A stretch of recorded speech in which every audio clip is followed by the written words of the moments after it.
Good afternoon, everybody. So we are going to talk about part 2 of the national education policy.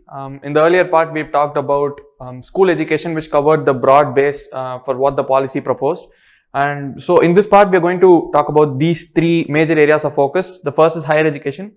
The second is other key areas of focus beyond formal education, what the policy is trying to do, and what are some of the guidelines for the implementation is going to be covered in the last part. So this is what we are going to cover. Problems in higher education. So when it comes to higher education, the policy starts like a pitch deck, like a sales pitch deck or like a product launch.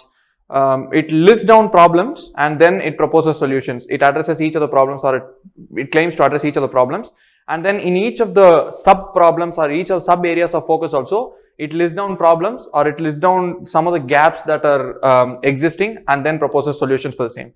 So some of the problems that have been laid out in with respect to higher education are, so the first problem that has been highlighted in when it comes to higher education is that severely fragmented higher educational ecosystem. So we touched upon some aspects of it even when we are discussing the school education part, how the policy proposes to bridge together co-curricular, extracurricular along with curricular and like science, mathematics and all the other disciplines to provide a holistic view of the education. So that is being touched upon in this part as well. The second one is less emphasis on the development of cognitive skills and learning outcomes.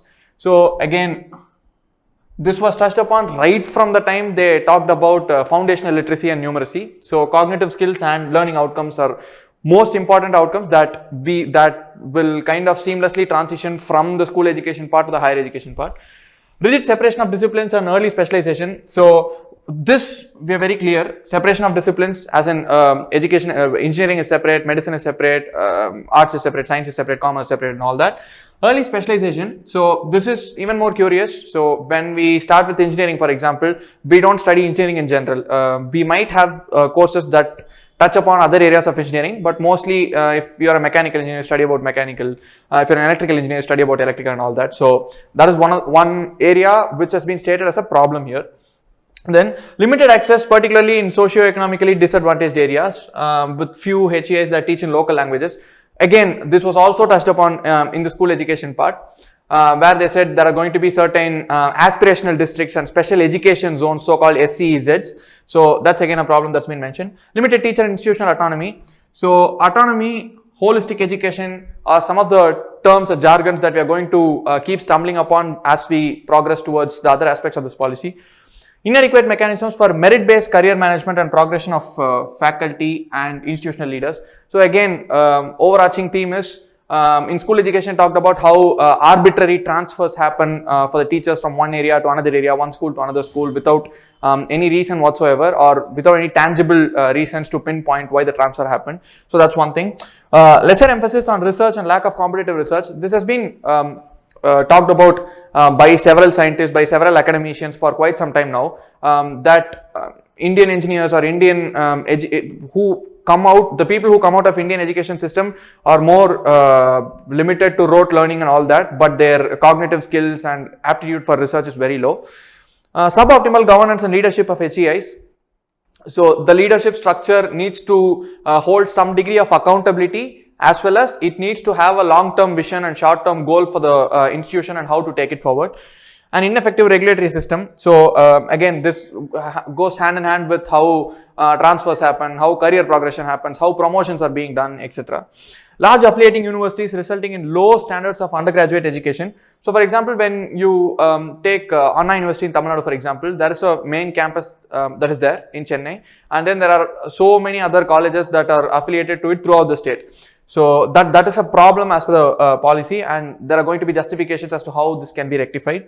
Moving on. So the policy has listed down the problems that are plaguing the education system, higher education system as of now. And then there are some key changes or proposals that are being put forth by the policy. The first is large multidisciplinary universities. This goes hand in hand with how there is rigid compartmentalization in the present system, and the policy proposes to bridge this with at least one in every district. Again, that's the aspirational goal that the policy puts forth. Second is more HEIs across India that offer medium of instruction or programs in local or Indian languages. Again, language is also one other overarching theme that keeps appearing. In fact, the last part that deals with non-formal education also touches upon this. more multidisciplinary undergraduate education institutions. So again, no rigid separation, ties back to that. Faculty and institutional autonomy. Lack of autonomy was put forth as a problem in the last slide, and that's going to be addressed as a solution. Revamping curriculum, pedagogy, assessment, and student support. So this is going to be one of the pivoting aspect of how the higher education is going to be revamped. Curriculum, how it can be tied back to the multidisciplinary educational program that the policy puts forth. Pedagogy, how the learning process should happen and how the teachers should attune themselves to the process. Assessment, how high stakes exams are going to come down and how formative exams are going to take over. And student support, what kind of support, not just with academics, but also about the other aspects of well-being that are going to be given to the students.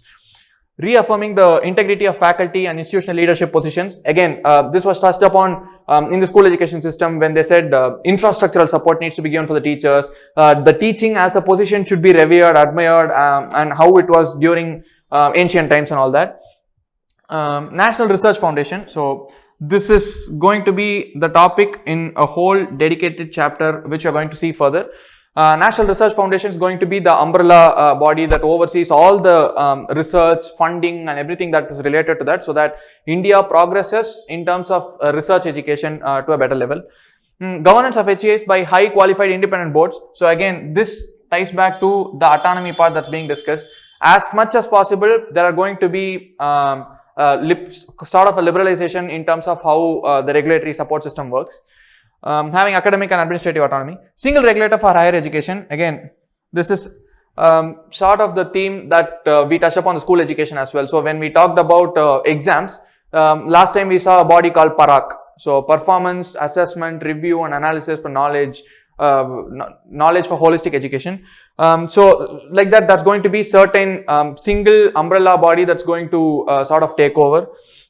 Increased access, equity and inclusion through a range of measures including greater opportunities. This is very straightforward. So in the school education part, they touched upon something called SEDGs, socially and economically disadvantaged groups. So that includes even female students. So for example, so that's going to be one theme again.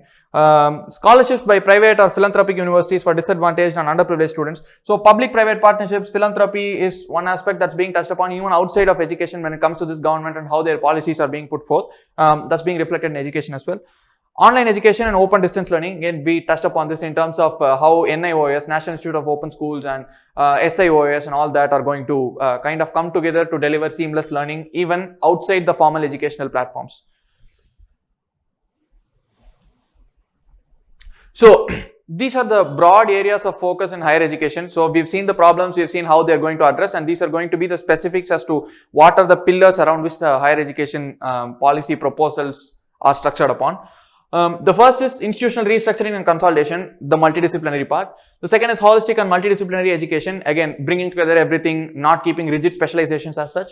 Third is optimal learning environments and support for students. This we saw, social emotional learning, mental, psychological, academic support. Motivated, energized and capable faculty. Again, this was touched upon in terms of how the transfers are going to happen, how the career progression is going to be in terms of promotions, probation, etc. Teacher education, again we are going to see how the B.Ed program are going to be restructured and all that. It's quite interesting and kind of intriguing as well. Reimagining vocational education. There are some statistics that are going to be displayed in the upcoming slides which state how India is underdeveloped in terms of vocational education and how this policy proposes to address it. Catalyzing quality academic research through National Research Foundation. So National Research Foundation is going to be the umbrella body as we discussed earlier.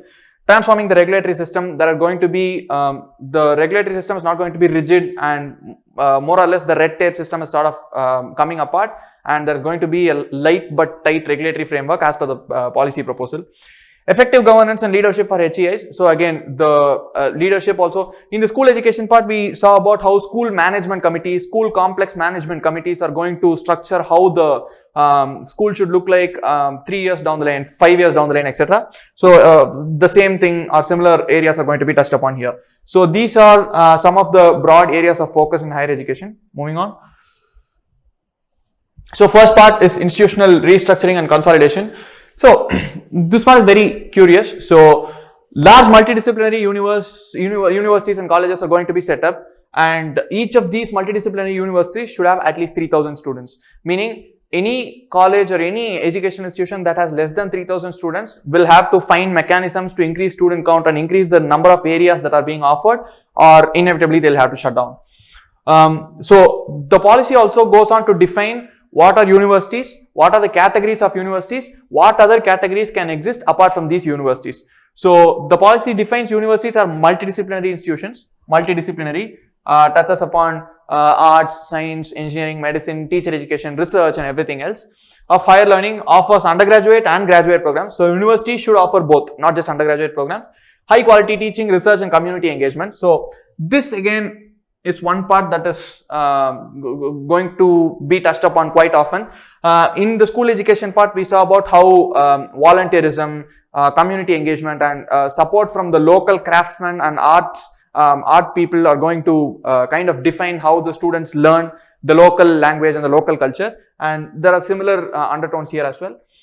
So the universities are broadly classified into two different types apart from the third subtype which we are going to discuss. So the first is research intensive universities. Research intensive universities are those which offer undergraduate and postgraduate programs, as well as there's going to be a high focus on research. Teaching intensive university, it's going to be the vice versa. There's going to be a research component, but the courses, the academic courses are going to take up the broad chunk, and the research is going to be slightly lesser than the research intensive universities. So these are the two broad categories. Apart from that, there is a third category, which is autonomous degree granting college, and the policy calls it AC. So this is going to be again multidisciplinary, higher learning that grants undergraduate degrees and is primarily focused on undergraduate teaching. So the key point to note here is both of these offer undergraduate and postgraduate programs, and autonomous degree granting college offers only undergraduate teaching. So the policy proposes that these colleges should go from one level of accreditation to another. For example, over a period of time, that AC should move to teaching intensive universities, which will in turn move towards research intensive universities. That's what the policy proposes. So there are going to be a two-step process on how this whole transition is going to happen. First, all higher educational institutions will become multidisciplinary by 2030. So wherever there is this abbreviation called HEI, it refers to higher educational institutions. Yeah. So become multidisciplinary by 2030. So you can't, so the policy states that you can't just increase the student count right away, and then there are going to be regulatory and administrative bottlenecks. So what the policy proposes is, as step one, from 2020 to 2030, all higher education institutions will focus on becoming multidisciplinary and reducing their rigidity towards one program or one degree of specialization. And then by 2040, these multidisciplinary institutions will then start attracting students for all disciplines or all courses. So that's what is the two-pronged approach that the policy proposes. GER, we touched upon what GER is, gross enrollment ratio. We also saw about what exactly this means. To recap, GER is, for example, if I'm 10 years old, the sample population that is going to be considered is all 10-year-olds in this country, and then how many of those 10-year-olds are studying in the grade that they are supposed to be, 4th grade or 5th grade, for example. So the proportion of the total population belonging to age 10, and out of which the number of students that are actually enrolled in the required grade. So that's the GER. So now at this point, the higher educational institution GER stands at 26.3%. This is again a stat from 2018. This has to go to at least 50% by 2035. So this itself is a two-fold jump. So we can see the aspirations of how the policy puts forth in terms of what should happen in the next decade and the next 2 decades. Option to run ODL and online programs, preference for blended learning. This blended learning jargon has become very prevalent ever since pandemic struck. So blended learning is nothing but a mixture of physical in-class formal learning as well as online, experiential and other observation based learning. So it's blended learning. ODL, we saw open and distance learning. So option to run ODL and online programs. So now ODL is not so much prevalent in all the universities, but the policy says that when an university goes to certain level of accreditation, it can be given the permission to run ODL programs in a full-fledged manner as well. Affiliating colleges to help affiliated ones develop and gain autonomy. So this we touched upon, what are affiliating and what are affiliated colleges. Affiliating college is the umbrella body, and affiliated ones are all the colleges that are tied to the umbrella college. So gradually there is going to be a degree of autonomy, and all of them are going to become separate universities or separate degree granting colleges, which means In order for them to achieve that degree of autonomy and that degree of level of accreditation, the affiliating colleges, which are supposed to be very developed, should handhold them for them to achieve that level, that degree of accreditation. Phasing out of single stream HEAs. So this we saw. Any higher education institution which does not have 3000 students or which does not provide multidisciplinary programs will be phased out, which means they'll be shut down.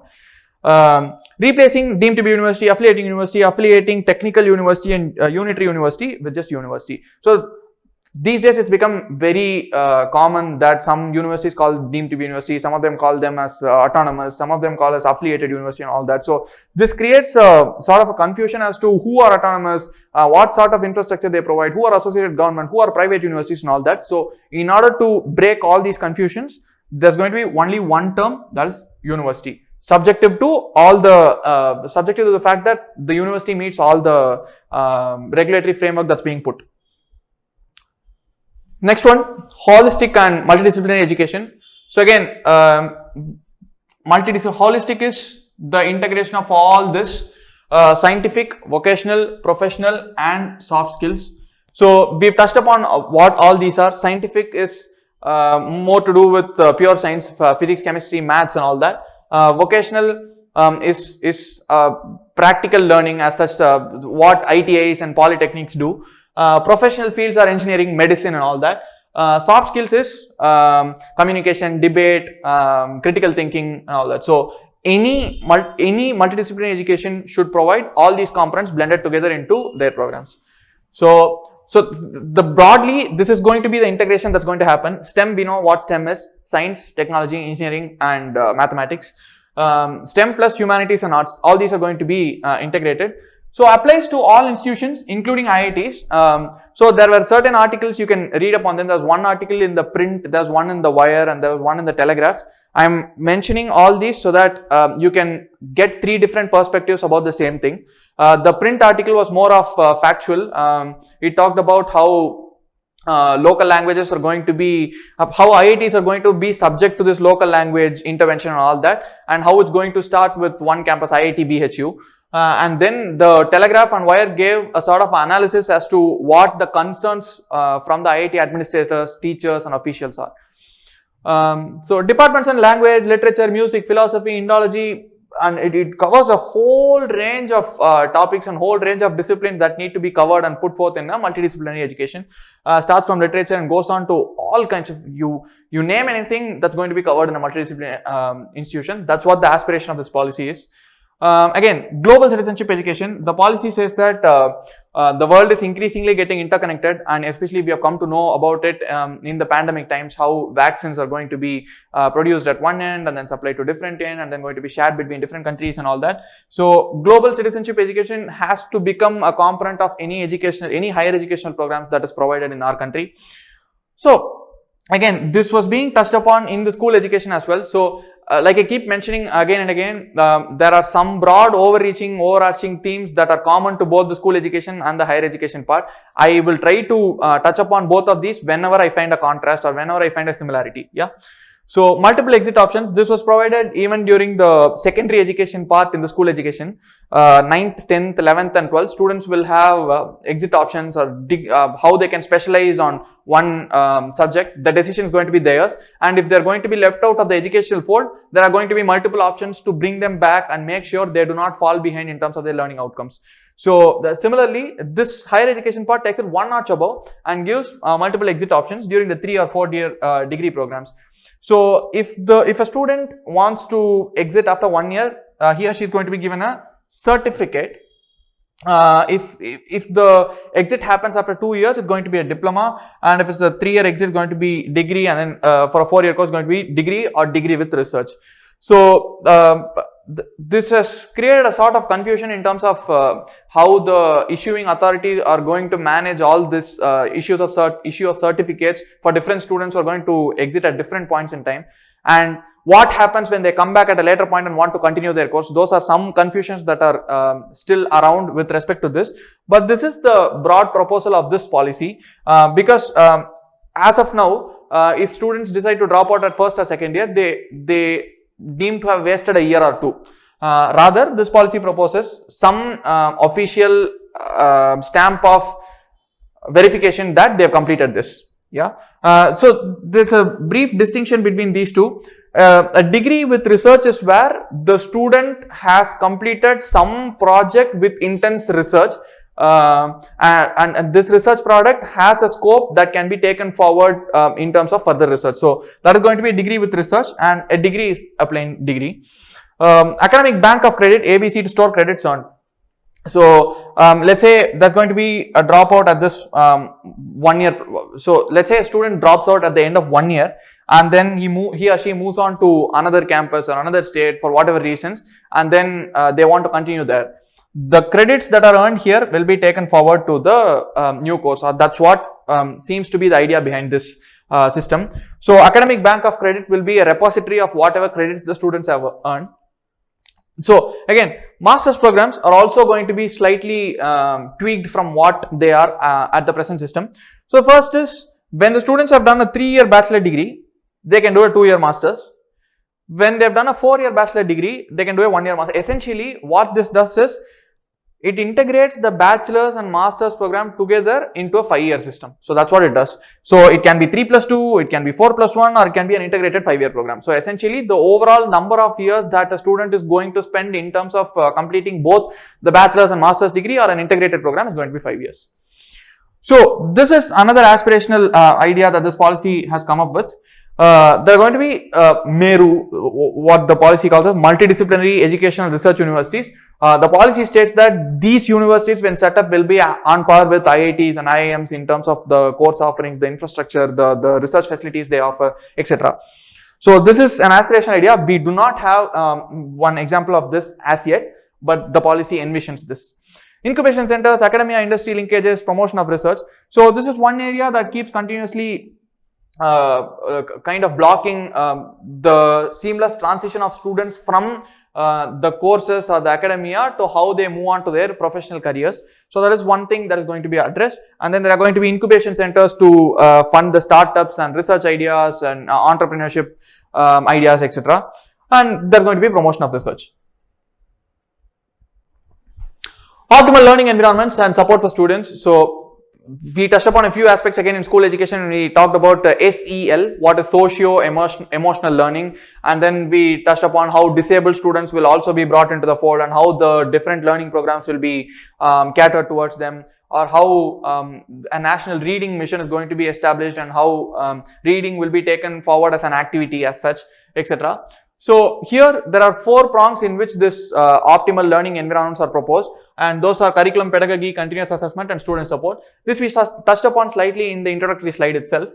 Promote student wellness. Again, wellness is not just with how they fare in terms of their academics, but also in terms of how they mold themselves as psychologically well molded students, how they are empathetic towards the society, and how they are aware about the events that are happening around them, and health, fitness, psychology, everything else.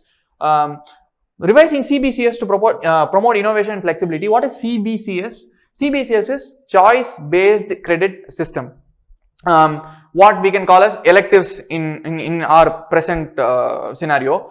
So the students will be able to choose a range of subjects based on the list of choices available to them, rather than a limited range of electives that are going to be offered. And there are going to be a wide range of revamp that is going to be happening. One is the students will be given the choice to kind of choose how many credits they want to earn per semester, or what kind of electives they want to choose, what kind of projects they want to do, and all that. So this is going to be a revamp. And then high stakes examination are going to be a no-no, and instead there's going to be CCE. What is CCE? CCE is continuous and comprehensive evaluation. So what we saw as a difference between summative assessment and formative assessment in the school education. Summative is one day there's going to be a board examination, and that examination is going to decide the fate of the students. Whereas continuous and comprehensive evaluation is there are going to be multiple checkpoints at different points of time throughout the learning during an academic year, and that evaluates the students' progress in an overall manner. So this again, institutional development plans. For schools, we saw 2 different types of plans. One is school development plans and school complex development plans, SDP and SCDP. Here's going to be IDP. Yeah. So this IDP is sort of a vision and mission document that lays down what the university wants to do during an academic year, 3 years down the lane, 5 years down the lane, and what the university aspires to be in the long term. Yeah. So institutional development plans should incorporate all these apart from the pure academic part that the institute or institution or the university will anyway offer. So for example, we are going to offer these 20 different programs, this engineering, that engineering, all that is by default taken as granted. Apart from that, the institution is also expected to cover all these aspects. One is clubs and activities. What are the different kinds of clubs and activities that will involve the students? And the second is integration to curriculum. So these clubs and activities will be initiated if they are not present already in different institutions. They will be initiated and students will be encouraged to participate in them. And over a point, these will become seamlessly integrated into the curriculum itself, which means they will hold some credits, value, and how the students perform in them will also be taken as part of the evaluation of the students. So high quality support centers for SEDGs. We saw about SEDGs, socially and economically disadvantaged groups. So they are going to be especially given attention and support in terms of funding and academic resources. Professional, career and academic counseling. So this we saw here as well. Physical, psychological and emotional well-being are going to be given attention. Framework for ODL quality. So this is what is slightly different from what is happening now. So all the institutions that meet a certain level of standards will be encouraged to promote ODL programs, or open and distance learning programs as well, apart from the regular in-class formal education programs that they are offering already. Internationalization at home. Again, this talks about the student exchange program and all that. So internationalization at home has two parts. One is Indian students visiting universities abroad and getting to know how the culture works, how the education system works, and getting to complete their education from there. And the other part is how many abroad students come to Indian universities to learn. The policy touches upon ancient universities like Takshashila, Nalanda and all that, and how students used to come here and throng because of the quality of education that was being provided. And the policy envisions that to happen again. So for that purpose, there's going to be an international students office that are going to provide a medium towards exchange programs being facilitated.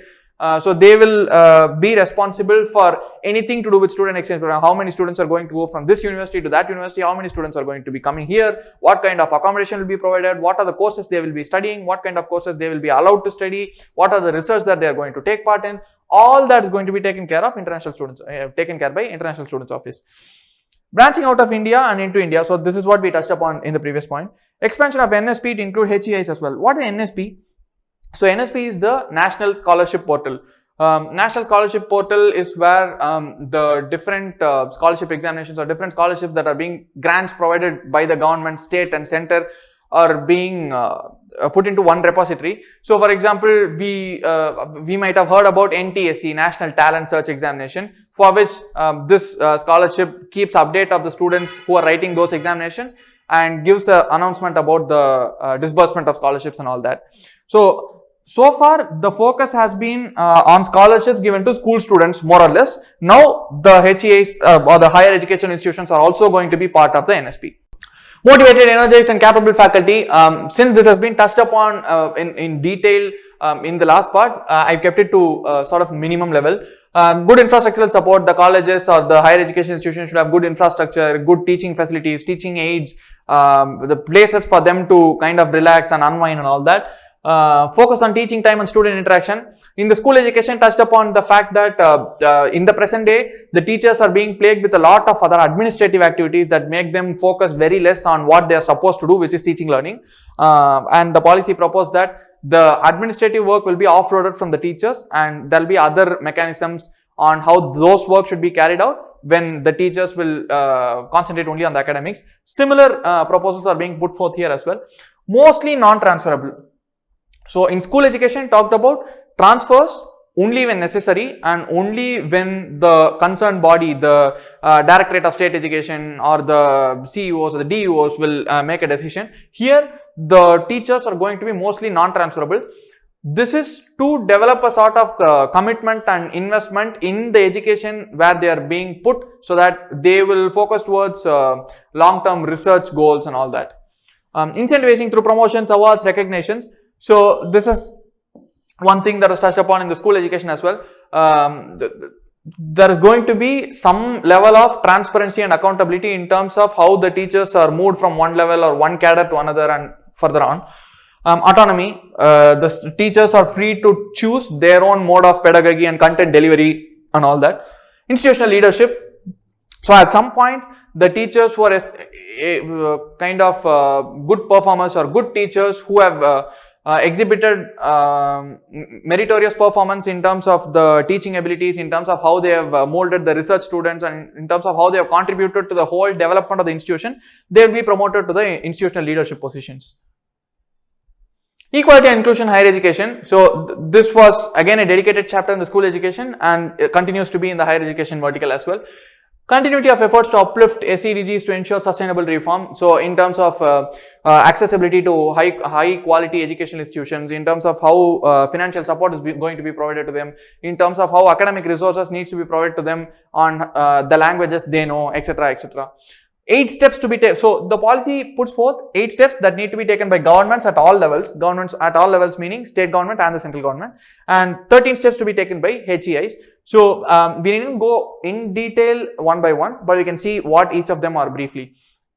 Earmark suitable funds for the education, straightforward. Set clear targets for higher GER for SEDGs. So the policy has said in 2018 there is some 26.3% GER, and in 2035 it needs to go to 50%. But how it moves from 26 to 50% is needs to be put forth and articulated clearly by each and every institution so that the overarching goal can be achieved. Enhance gender balance in admission to HEIs. So as CAT aspirants and as B school aspirants, we all know how we especially males crib about the gender diversity being given more and more weightage and importance and all that. But there's a reason to that. In spite of these many measures, the gender balance still seems to not be equal even to some extent. So that's going to be one area of focus. Enhance access by establishing more high quality HEIs in aspirational districts. So we saw about what aspirational districts are and what special education zones are. These are areas where the majority chunk of population are going to be from the SEDGs, the socially and economically disadvantaged groups, and in order to make education accessible and available to them, these are going to be termed as aspirational districts and special education zones, for which special funds and other infrastructural support will be made available. Develop and support high quality HEIs that teach in local or Indian languages or bilingually. So again, this is going to be the sort of a fulcrum in whenever the topic of language comes up. So there's going to be some level of integration between how teaching happens in terms of the local or regional language and how it's going to transition into the lingua franca of English. Provide more financial assistance and scholarship to SEDGs, straightforward again. So earmark suitable funds, provide more financial assistance. Conduct outreach programs on higher education opportunities and scholarships among SEDGs. So this is in order to develop a sort of an awareness and to make sure more of them come into the fold of formal education even during the higher education part. Develop and support technology tools for better participation in learning outcomes. So this is crucial because there are going to be other external factors making the SEDGs unable to be part of the higher education system. So online portals, apps, content providers, content aggregators, platforms and Diksha, Swayam, all of these are going to be made available, and other options like ODL, open and distance learning, are going to be made accessible and available to these students so that they can make themselves attuned to some level of education. So these are 8 different steps that need to be taken at both the state government and the central government level. Now we are moving on to what each and every proposed HEI should do to make sure this inclusion part is taken care of. Mitigate opportunity costs and fees for pursuing higher education. So what are these opportunity costs? Fees, it's straightforward. Opportunity cost is more like the indirect disadvantages that financially a student faces. For example, let's say I am at a very financially and socially disadvantaged position and I want to work for the next 3 or 4 years to make myself sort of financially stable. If I choose to go to education, these 4 years I am going to pay the fees, which itself is a financial toll on me, and secondly I am losing out on my capability to earn for these 4 years. Yeah. So this losing out on the capacity to earn is one example of the opportunity cost. So there are several other factors as well. So those things need to be mitigated so that the SEDGs can be brought into the fold of higher education. Provide more financial assistance and scholarships. So each and every institution should put forth a roadmap as to what are the different types of scholarships and other assistantship grants that are going to be provided to SEDGs. conduct outreach on higher education opportunities and scholarships. This is one thing that the government also is going to take care of, and the institution at the institutional level also is going to be taken care of. Make admissions process more inclusive, straightforward.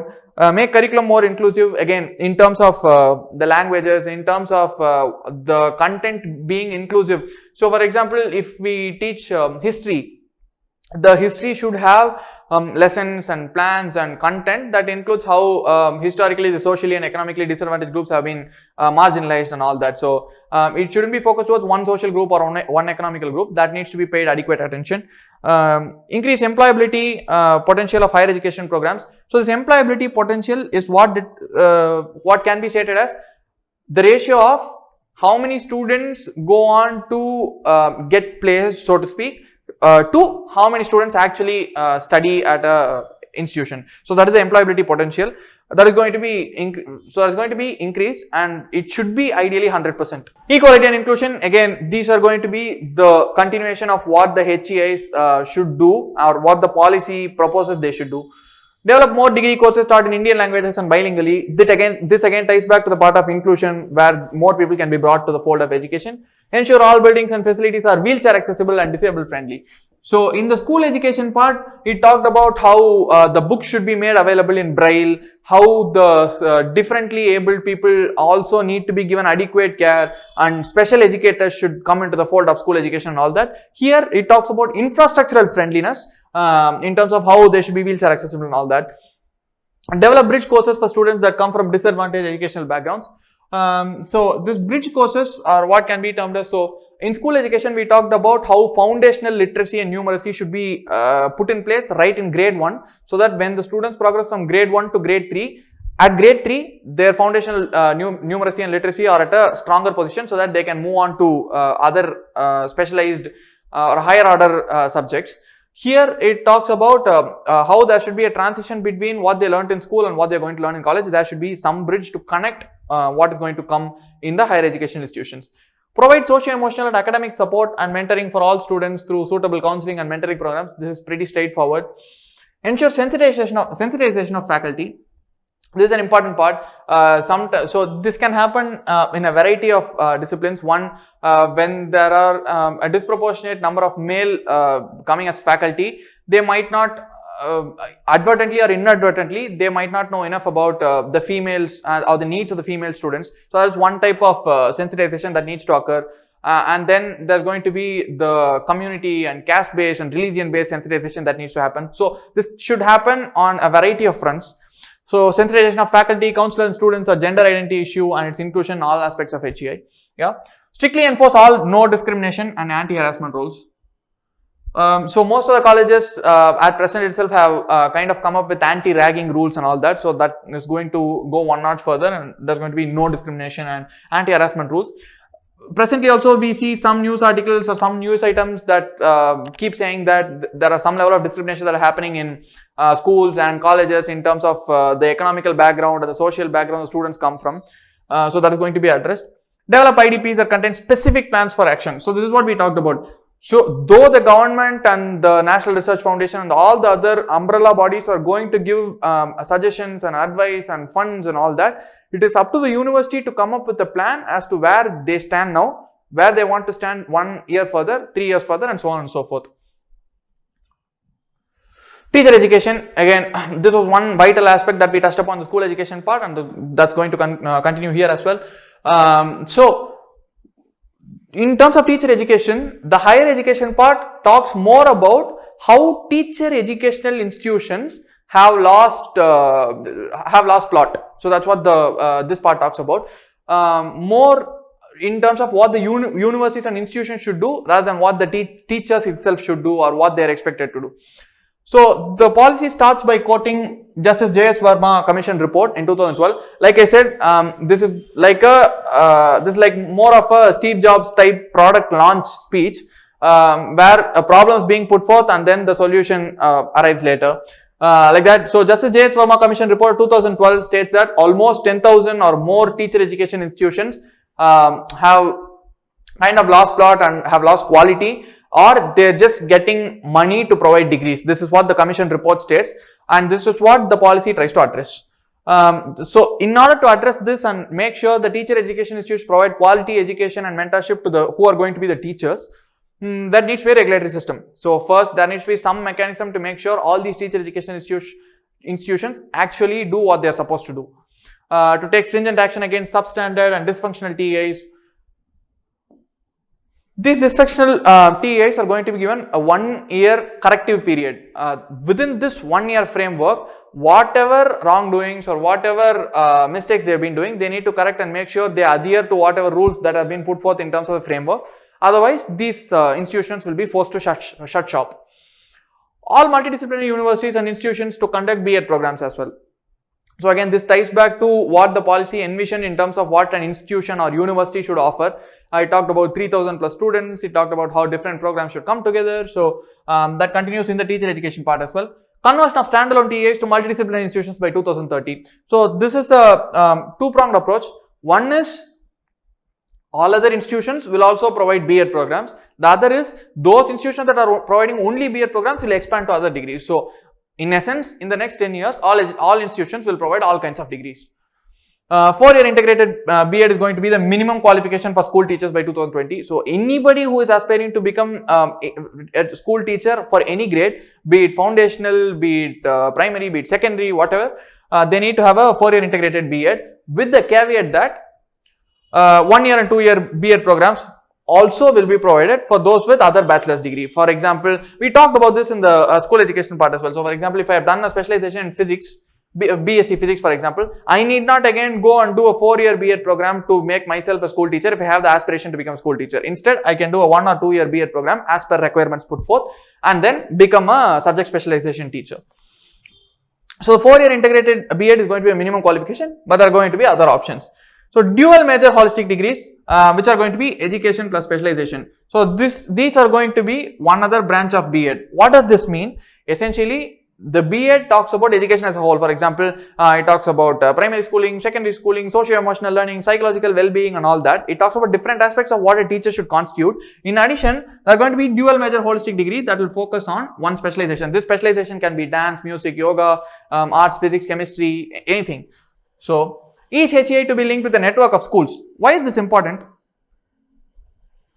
So if there are going to be teachers who are learning the B.Ed programs, these teachers these to-be teachers will be linked to a network of schools so that they get to have an exposure before even completing their degree. So there will be a sort of formal education that will happen in the HEI when they study B.Ed, as well as there are going to be informal observational based learning when they go to schools, when they provide support to schools and all that. So these examinations that sort of provide qualifying degrees to students, to the teachers, will be conducted by NTA. So NTA's National Testing Agency, which we saw earlier, the one that conducts IIFT as well, NTA to conduct standardized tests for admissions to pre-service teacher preparation programs. PhD entrants to take credit-based courses in teaching, education, pedagogy or writing. So the policy states that a majority chunk of people who pursue PhD as a degree tend to become faculty or tend to become some form of teachers, professors, assistant professors, whatever, but they take up teaching as a career option post their PhDs. So if they are doing that, the PhD program should not just offer subjects that are aligned to what they are doing as a specialization. Rather, it should also cover aspects of teaching such as how the pedagogy should be structured, how the curriculum needs to be split up in terms of monthly plans, weekly plans and all that, and how they become student-centered teachers. So that's all the different types of courses that are going to be included in a PhD course itself. CPD, we saw about this continuous professional development using Swayam or Diksha to provide online learning. So Diksha, we saw about it, digital infrastructure for knowledge sharing. This is Indian government's EdTech app, so to speak. It is a teacher mentoring app, it is a student learning platform, it has different components to it. Swayam is more of like a, it's, how may I say that, it's more of like an NPTEL. You can do courses there and sort of get to know about different specialization and all that. National Mission for Mentoring. So this will include people who are studying B.Ed as a career, who are pursuing PhD as their educational program, or people who are interested in teaching. So there will be a mentorship program where different people will be mentors, different people will be mentees, and there is going to be some mutual learning, peer-to-peer learning that's going to happen. Reimagining vocational education. So this we touched upon the initial phase itself. To give a comparison, according to the 12th 5-year plan, less than 5% of the Indian workforce are vocationally educated or vocationally trained, whereas this ratio is 52% in US, 75% in Germany, and 96% in South Korea. So we can almost say that anybody who is educated in South Korea also has a vocational training or education attached to them. So that is one area that the policy puts forth as a gap, and that is one area that's going to be addressed as well. So we've seen about different qualification framework. Now there comes a national skills qualification framework, but this is not a new framework. This has been in place for quite some time. It was put forth in 2013. It's been 7 years. The policy just proposes that this NSQF should be taken more seriously and should be expanded to cover all sorts of vocational education and make sure the students from vocational backgrounds are covered. So the general perception always is that mainstream education is far superior to vocational education. What do I mean by mainstream education? It's engineering, medicine, commerce, etc. What provides immediate white collar jobs, so to speak. Vocational education is perceived to be inferior to all that. So by 2025, at least 50% of learners to have exposure to vocational education. So whoever is learning, irrespective of whether the degree is mainstream, vocational, specialization, whatever, at least 50% of all the learners will be exposed to some part of vocational education at least. So why is this important? This is important because of SDG 4.4. So the introduction to education policy itself talked about SDG 4. This is one sub goal to the SDG 4. SDG 4 talks about how the education should be made accessible, inclusive and available to all the people by 2030. And 4.4 talks about increasing the number of people with relevant skill for financial success. So this relevant skills and financial success are two areas where discrepancy happens. So for example, a vocationally trained student might have the relevant skill to succeed in one area, but the financial opportunities to succeed might not be available because mainstream education is given all the more importance than the vocational education. Second is schools to collaborate with ITIs, polytechnics and local industry. Why is this part coming in the college when we are talking about higher education? Because as the policy puts forth right at the start, the transition should from one level to another should be seamless. From the early childhood care and education to the foundational stage, to the preparatory stage, to the middle stage, to the secondary stage, to the college, everything should be integrated and should seem seamless for the progression of the student. So right from the 9th, 10th, 11th and 12th grade, the secondary schools will collaborate with sort of ITIs, polytechnics and local industry to make sure there is some level of acquaintance and training that is being given to the students with regard to vocation. Skill labs in schools, this is very common. There are some schools where I've seen Atal tinkering labs that are being put forth as part of a government project and all that. Vocational education collaboration with NGOs, again, NGOs, public-private partnership, philanthropy is going to be the broad theme that is going to be repeated time and again. BVOC, so this is Bachelor in Vocational Courses. So BVOC will also continue, whereas, so this is a dedicated degree just like B.Ed or just like B.Tech that provides specialization in terms of vocational education. That will continue. In other than that, there are also going to be vocational courses and educational courses and subjects that are going to be provided by the other multidisciplinary HEIs as well.